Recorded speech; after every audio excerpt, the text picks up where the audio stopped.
Čaute polovníčky a polovníci. V predošlých videách som vám hovoril o brokovniciach od značky Tetra Arms.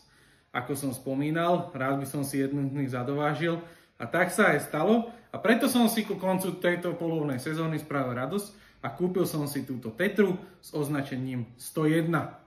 Pre túto brokovnicu som sa rozhodol kvôli jej kompaktnosti. Rád chodím na spoločné polovačky, poprípade sa venujem aj chovu psov a chodím občas dohľadávať. Preto je ideálna jej dĺžka. Maximálna dĺžka hlavne je 50 cm. Na vrch som si osadil kolimátor od značky Falke s označením CMS. Je to klasický kolimátor s malinkou bodočkou červenou. Táto brokovnica je špecifická svojou dĺžkou, takisto aj predným railom, na ktorý si ľubovoľne môžete osadiť čokoľvek, povedzme si. Ja osobne si tam osádzam v prípade dohľadávky silnú lampu, aby som videl. V neposlednom rade môžem si prepínať aj vrchná spodná hlaveň, čiže v prípade použitia rôzneho streliva viem si s tým ľubovoľne lavírovať a prehadzovať hlavne. Konkrétne aj ja som si bol túto brokovnicu nastreliť. Priznám sa, veľmi milo ma prekvapila.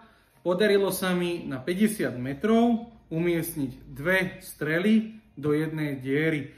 Čiže za mňa veľmi vydarený sústrel. V prípade, že som strieľal cez hornú hlaveň, čiže vystrelil som prvú spodnú hlaveň, druhú hornú, bol maximálny rozptyl 15 cm. Strieľal som dva typy striel, a to konkrétne Monolith 32 od značky DD Duplex a Monolith od Silier Belotu, ale Magnumovi, čiže 76-kové patróny. V prípade, že sa vám táto zbraň zapáčila alebo vás oslovila, po prípade hľadáte nejakú malú kompaktnú brokovnicu, neváhajte nám napísať, ozvať sa. Rád s vami vybehnem po prípade aj na strelnicu a umožním vám test tejto brokovnice. Ak by ste nás hľadali, tak nás nájdete v Trnave na Pekárskej 40.